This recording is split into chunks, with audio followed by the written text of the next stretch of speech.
রেলওয়ের জন্য কেনা হচ্ছে 200টি বগি।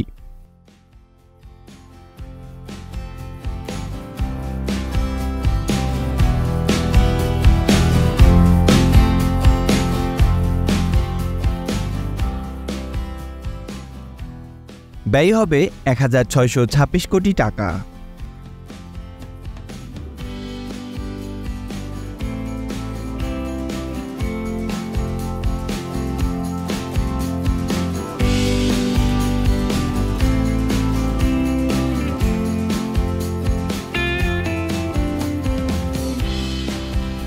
বাংলাদেশ রেলওয়ের জন্য 200 ব্রডগেজ প্যাসেঞ্জার ক্যারেজ কেনার সিদ্ধান্ত নিয়েছে সরকার।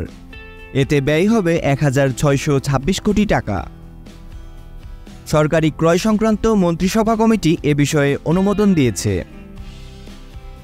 গতকাল বুধবার সচিবালয়ে অর্থমন্ত্রী আবুল হাসান মাহমুদ আলীর সভাপতিত্বে সরকারি ক্রয় সংক্রান্ত মন্ত্রিসভা কমিটির সভা অনুষ্ঠিত হয়। সভা শেষে সভার সিদ্ধান্ত জানান মন্ত্রিপরিষদ বিভাগের সমন্বয় ও সংস্কার সচিব মোহাম্মদ মাহমুদুল হোসেন খান।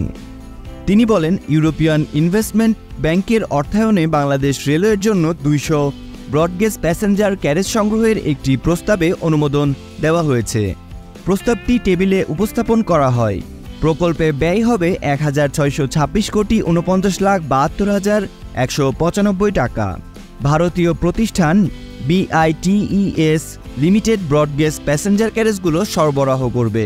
এছাড়া বাংলাদেশ অভ্যন্তরীণ নৌপরিবহন কর্তৃপক্ষ কর্তৃক 35টি ড্রেজার ও সহায়ক জলযান সহ আনুষঙ্গিক সরঞ্জামাদি সংগ্রহ ও প্রয়োজনীয় অবকাঠামো নির্মাণ শীর্ষক প্রকল্পের প্যাকেজ 29-এর আওতায় যন্ত্রাংশ সহ একটি ট্রেলিং সাকশন হোপার ড্রেজার সংগ্রহের ক্রয় প্রস্তাবও অনুমোদন দিয়েছে সরকার।